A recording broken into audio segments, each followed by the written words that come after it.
If you want to predict someone's cancer risk, heart disease risk, and how long they'll live, don't look at the number on their scale. Look at their waist circumference. Most people think being thin means being healthy, that the scale tells the whole story, and that losing weight requires starving yourself. But after nearly 15 years in emergency medicine, I've seen something that challenges everything we're taught about weight and health. You can be thin, fit into small clothes, and still be metabolically obese, carrying dangerous inflammatory fat that triples your cancer risk. This isn't subcutaneous fat you can pinch. It's visceral fat hidden deep inside your body cavity, wrapped around your organs, pumping out inflammatory molecules that fuel disease. The shocking part? The first place this deadly fat accumulates isn't your belly, it's your tongue. Hi, I'm Dr. Becker. I'm an emergency medicine physician, and after years of treating patients with metabolic disease, watching people struggle with stubborn weight that won't budge despite extreme dieting, I realized something uncomfortable. We've been measuring the wrong thing. The scale doesn't distinguish between healthy muscle and dangerous organ fat. In this video, I'm going to show you exactly how to activate your body's natural fat-burning system to eliminate visceral fat specifically, not just lose weight. We'll explore why visceral fat is so much more dangerous than the fats you can see in the mirror, how your body has a built-in furnace called brown fat that burns visceral fat when activated, the specific foods that flip the metabolic switch to target inflammatory fat, the shocking research showing thin people with hidden fat have 3 times the cancer risk, and most importantly, the exact eating protocol that shrinks your waist by 2 inches in 8 weeks without counting a single calorie. Quick favor. I see messages from people who've watched several of my videos and didn't realize they weren't subscribed. Could you double check right now? It's free, takes 2 seconds, and it helps this channel reach more people like you who want real, science-based health information. Let me start by explaining something that will completely change how you think about body fat and health. There are 2 completely different types of fat in your body, and they have opposite effects on your health.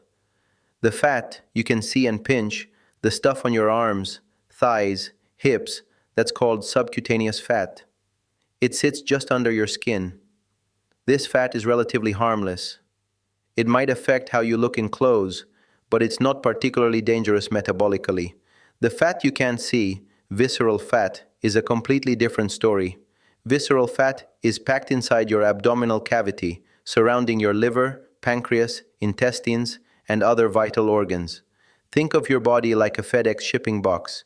You're packing fragile items, so you fill the box with styrofoam packing peanuts. You can cram a lot of peanuts into a relatively thin box. From the outside, the box looks normal-sized, but when you open it, it's bursting with filler under pressure. That's exactly what happens with visceral fat. You can have a slim body, wear size small clothes, but be packed full of visceral fat inside. The box looks thin, but it's under metabolic pressure. Now here's what makes visceral fat so dangerous. Unlike subcutaneous fat, which mostly just stores energy, visceral fat is metabolically active. It's essentially an endocrine organ that pumps out inflammatory molecules called cytokines. These inflammatory molecules circulate through your bloodstream, creating chronic systemic inflammation that damages blood vessels, disrupts insulin signaling, and creates an environment where cancer thrives. A landmark study from Cornell University and research institutions in Sweden followed 3,000 women who were all normal weight or thin. None were overweight or obese by standard measurements. At the beginning of the study, researchers used DEXA scans to measure body composition, specifically looking at how much visceral fat each woman carried despite their normal weight. They followed these women for 13 years, tracking who developed breast cancer. The results were striking. Women with excess visceral fat, despite being thin, had a 3-fold increase in breast cancer risk compared to thin women without excess visceral fat. 3 times the risk. These women looked the same in the mirror, wore the same size clothing, weighed roughly the same on the scale, but their internal fat composition determined their cancer risk. The mechanism is the inflammatory molecules. Visceral fat doesn't just sit there passively. It leaks inflammatory signals into your bloodstream continuously. Think of inflammation like embers in a campfire. A few embers are fine, even necessary. But if you have a microscopic tumor, just a tiny cluster of abnormal cells that your immune system is keeping in check, and you pour inflammation on it. It's like pouring gasoline on those embers. Whoosh! You create a raging fire. The tumor gets the growth signals it needs to explode. But that's only part of the picture. Excess visceral fat isn't just linked to breast cancer. Research has connected high visceral fat to increased risk of 14 other cancers, including colon, ovarian, lung, prostate, pancreatic, liver, and kidney cancer. The inflammation creates a systemic environment that promotes cancer development throughout the body. Beyond cancer, visceral fat dramatically increases risk of type 2 diabetes, heart disease, stroke, dementia, and fatty liver disease. This is why waist circumference is a better predictor of health outcomes than BMI or total body weight. Your waist circumference directly correlates with how much visceral fat you're carrying. For women, a waist circumference above 35 inches indicates excess visceral fat. For men, above 40 inches.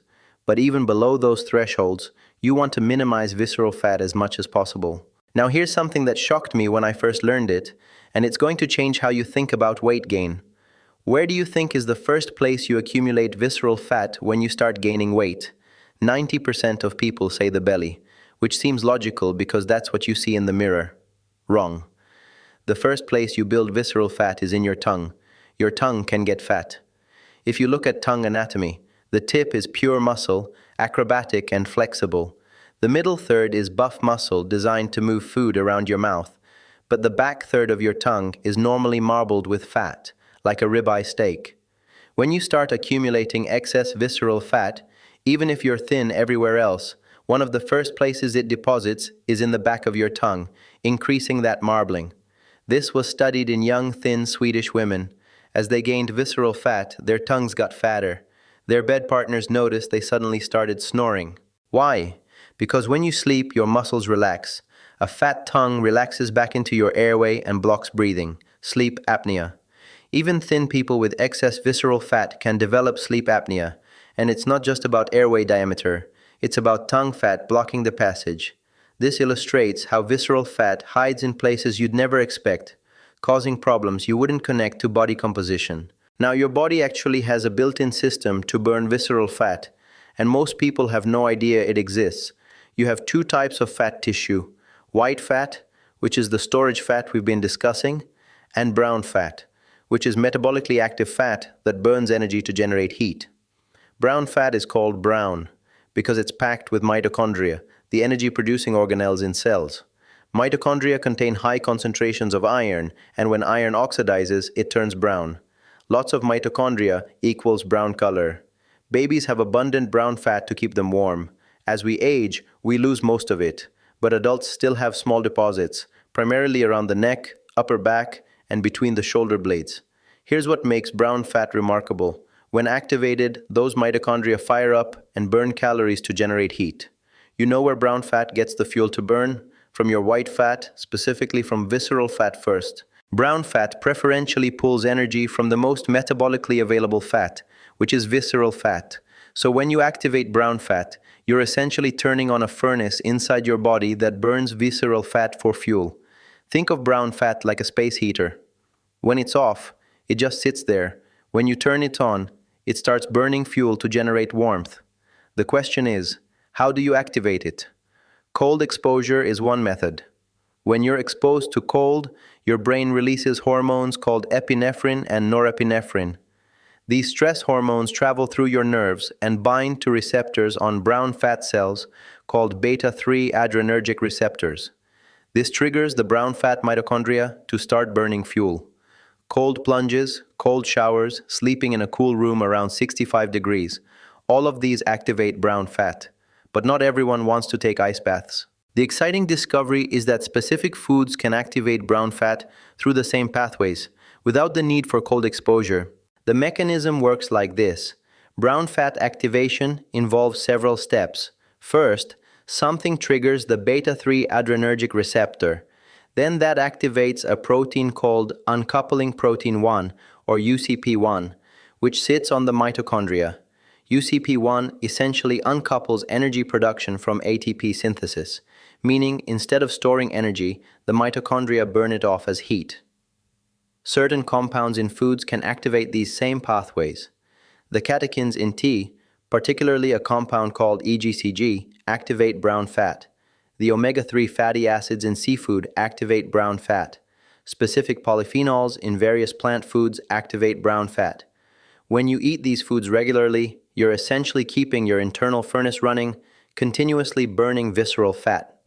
A groundbreaking study from researchers in Asia recruited women between ages 35 and 65 who were overweight and had type 2 diabetes. They divided participants into two groups. One group drank 4 cups of green tea daily for 8 weeks. The control group didn't change anything. At the end of 8 weeks, the green tea group lost an average of 3 pounds of total body weight. But here's the critical finding. They lost almost 2 inches of waist circumference, 2 belt holes. That's massive visceral fat reduction. The weight loss was modest, but the change in body composition was dramatic. They were burning the dangerous fat specifically. The study also measured metabolic markers.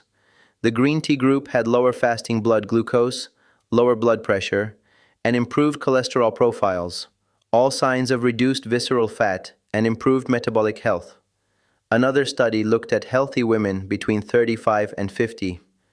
These women weren't diabetic, just had some excess weight. They drank tea at breakfast, lunch, and in the afternoon for 8 weeks. The tea group lost 2 pounds and shrank their waist circumference by almost 1 inch. Again, the waist reduction exceeded what you'd expect from 2 pounds of weight loss, indicating targeted visceral fat burning. The mechanism is that the AJCN in green tea activates brown fat. The brown fat burns visceral fat, and your waist shrinks as you lose that deep internal fat. Wait until you hear which specific foods are most powerful at activating this fat-burning system. So now that you understand how visceral fat works and how brown fat can burn it, the question is, what can you actually eat? What are the specific foods and exact amounts? Let me give you the precise protocol based on the research and what I recommend to patients struggling with stubborn visceral fat. The foundation is tea, and not all teas are equal. Green tea is the most studied. You want at least 3 cups daily, ideally 4. Use actual tea bags or loose leaf tea, not bottled tea from the store, which has minimal active compounds and usually added sugar. Brew it properly. Heat water to about 175 degrees Fahrenheit, which is steaming but not quite boiling. If you boil water, let it cool for about 3 minutes. Steep for 3 to 5 minutes. The AJCN and catechins extract during steeping. Don't add dairy milk, because the proteins bind to catechins and prevent absorption. Black coffee is fine, or use plant-based milk like almond or oat milk if you need to lighten it. Add lemon if you want. The vitamin C actually helps preserve catechins. If you drink 4 cups of green tea daily, consistently for 8 weeks, based on the research, you can expect to lose 2 to 4 inches of waist circumference, even if total weight loss is modest. That's the power of targeted visceral fat reduction. Now, if green tea isn't your preference, there are alternatives. Matcha is even more potent than regular green tea. Matcha is made by grinding whole tea leaves into powder and mixing the powder into water. With regular green tea, you steep the leaves and discard them, so you only get what dissolves into the water. With matcha, you consume the entire leaf, getting all the AJCN, all the catechins, and all the fiber.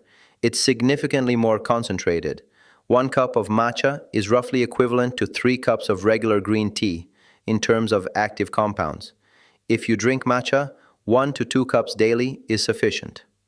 Oolong tea is another option.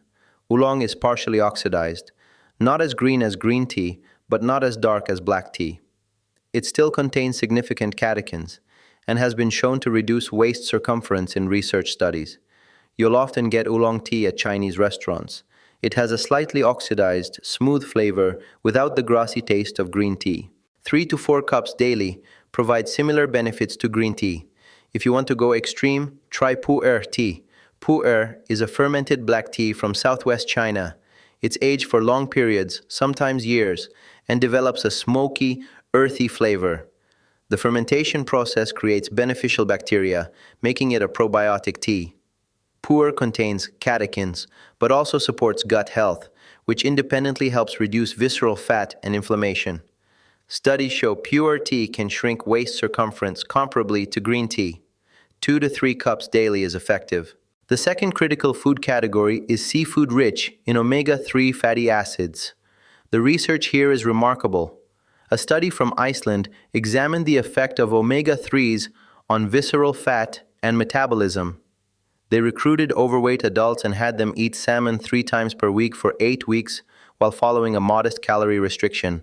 The salmon group lost up to 15 pounds over 8 weeks, 15 pounds in 2 months from adding salmon to a reasonable diet. The omega-3s in salmon activate brown fat, increase metabolic rate, and specifically target visceral fat for burning. A 5-ounce serving of salmon contains about 1,565 milligrams of marine omega-3 fatty acids, primarily EPA and DHA. But here's where it gets interesting. The same researchers tested what they thought would be a non-oily fish, cod. Cod is white fish, not considered particularly high in omega-3s. A 5-ounce serving of cod contains only 284 milligrams of omega-3s. That's less than 20% of what's in salmon. They had participants eat cod 3 times per week for 8 weeks with the same modest calorie restriction. The cod group lost 10 pounds over 8 weeks, 10 pounds from eating a fish with relatively low omega-3 content. This reveals something crucial. You don't need massive amounts of omega-3s to activate brown fat and burn visceral fat. The cod amount, 284 milligrams per serving, is sufficient. This opens up many more seafood options. Let me translate that cod omega-3 level into other common seafoods. To get the equivalent of 1 serving of cod, you need 4 medium Gulf shrimp, 8 oysters, 1 forkful of mackerel, or half a piece of halibut the size of a deck of cards. Even whitefish, shellfish, and small amounts of oily fish provide enough omega-3s to trigger the metabolic benefits. The practical takeaway is eat seafood at least 3 times per week, ideally 4. Mix it up. Salmon one day, shrimp another day, cod another day. Variety ensures you're getting different omega-3 profiles and other beneficial nutrients. The third component is time-restricted eating, and this is where you can amplify all the benefits from tea and seafood without changing what you eat, just when you eat it. Your metabolism has 2 modes. When you're eating and insulin is elevated, your body focuses on storing energy, loading fuel into cells. When you're not eating and insulin is low, your metabolism switches to burning stored fat for energy. Our bodies are hardwired this way. The longer you can extend the fasting period, when your body is in fat-burning mode, the more visceral fat you'll eliminate. Here's the simplest approach that anyone can do. Stop eating after dinner. Let's say you finish dinner at 7 and put dishes away at 8. Don't eat anything after that. No snacks, no raiding the fridge, no dessert before bed. Close your eating window at 8. If you normally go to bed at 11, you've just gained 3 hours of fat-burning time before sleep. During sleep, you continue burning fat for another 8 hours if you sleep until 7. That's 11 hours total. When you wake up, don't immediately eat breakfast. Take a shower, get dressed, go for a walk, check email, whatever your morning routine is. Wait an extra hour before eating. Now you've extended the fasting window to 12 hours. 8 hours of sleep, plus 3 hours after dinner, plus 1 hour in the morning. You've spent half your day in fat-burning mode without doing anything extreme. If you want to take it further, skip breakfast entirely. Have your first meal at noon, or 1. Now you're at 16 hours fasting, 8 hours eating. That's classic intermittent fasting. But you don't need to go that hard. 12 to 14 hours is effective and sustainable for most people. A study comparing 12-hour time-restricted eating to normal eating patterns found that participants practicing 12-hour restriction lost more visceral fat specifically, even when total calorie intake was the same.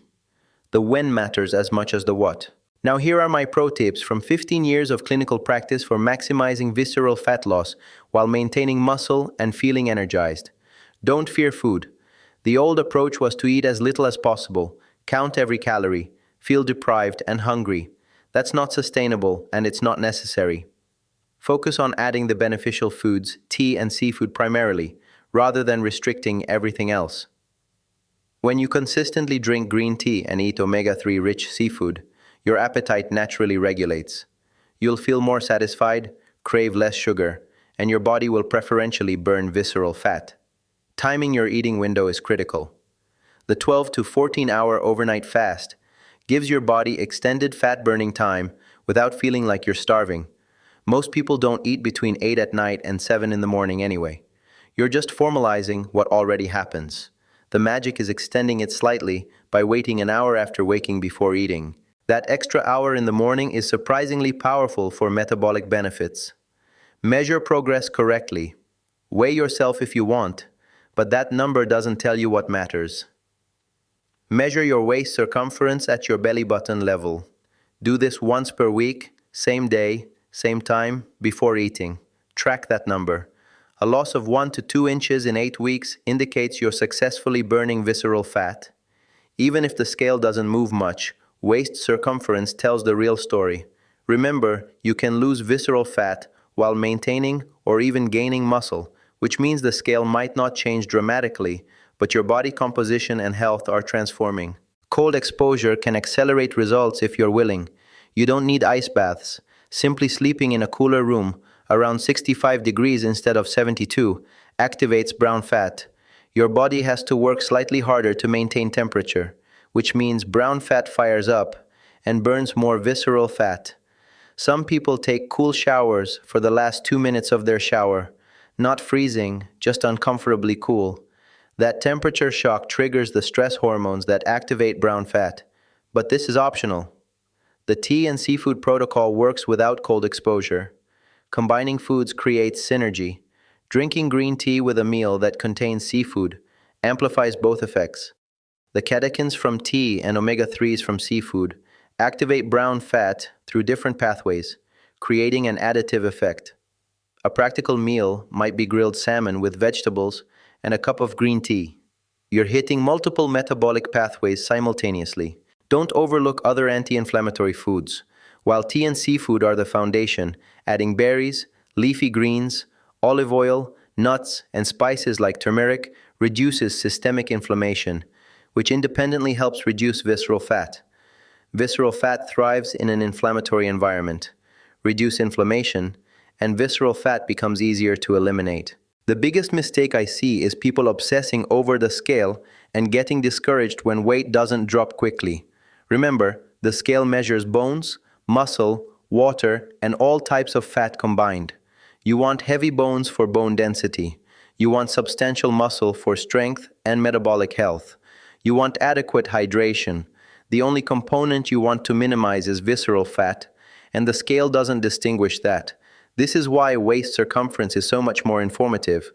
You can lose 3 inches off your waist while only losing 5 pounds total, which means you burned significant visceral fat while maintaining or building muscle. That's the ideal outcome. Another mistake is thinking you need to do everything perfectly. You don't need to drink 4 cups of green tea and eat salmon 3 times weekly and do 16-hour fasts and take cold showers all at once. Start with one thing. Add green tea to your morning. Do that consistently for 2 weeks. Then add seafood twice weekly. Build gradually. Sustainable change happens through small, consistent improvements, not dramatic overhauls that last 3 days. One more common error is assuming supplements can replace whole foods. You can buy green tea extract capsules, omega-3 fish oil pills, fat-burning supplements. These have limited effectiveness compared to actual food. The catechins in brewed green tea come with hundreds of other beneficial compounds. The omega-3s in salmon come with protein, vitamin D, selenium, and other nutrients that work synergistically. Supplements provide isolated compounds without the supporting cast. Whole foods are always more powerful. Look, carrying excess visceral fat doesn't mean you're doomed to disease, and eliminating it doesn't require extreme measures. The patients I see who successfully reduce visceral fat and transform their metabolic health aren't doing anything radical. They're drinking tea daily, eating seafood a few times per week, and stopping eating a few hours before bed. Simple, sustainable habits that activate brown fat and shift metabolism toward burning inflammatory fat. Your body wants to be healthy. It has built-in systems to burn visceral fat. You just need to activate those systems with the right signals. Tea provides the catechins that flip the metabolic switch. Seafood provides the omega-3s that keep brown fat active. Time-restricted eating gives your body extended periods to burn stored fat. Combine these three strategies consistently for 8 weeks, and your waist circumference will shrink significantly, even if total weight loss is modest. That waist reduction represents visceral fat disappearing, inflammation decreasing, and disease risk plummeting. Here's what we've covered. Visceral fat is metabolically active inflammatory fat that triples cancer risk and drives chronic disease, even in thin people. The scale doesn't distinguish dangerous visceral fat from healthy muscle, which is why waist circumference is a better health metric. Your body has brown fat that burns visceral fat when activated through cold exposure or specific foods. Green tea contains catechins that activate brown fat. 3 to 4 cups daily reduces waist circumference by 1 to 2 inches in 8 weeks. Seafood provides omega-3s that activate brown fat. 3 servings weekly of any seafood, even low-fat options like cod or shrimp, triggers visceral fat burning. Time-restricted eating, specifically a 12 to 14-hour overnight fast, extends fat burning time and accelerates visceral fat loss. Measuring waist circumference weekly tracks progress more accurately than the scale. You can lose significant visceral fat while maintaining muscle, which means the scale might barely change, but your health transforms dramatically. Your metabolic health is not determined by your weight. It's determined by your body composition, and specifically by how much inflammatory visceral fat you're carrying. You have more control over that than you realize. If you found this helpful, please subscribe and give this video a like. It helps me reach more people like you who want real science-based information about transforming their health. I'll see you in the next one.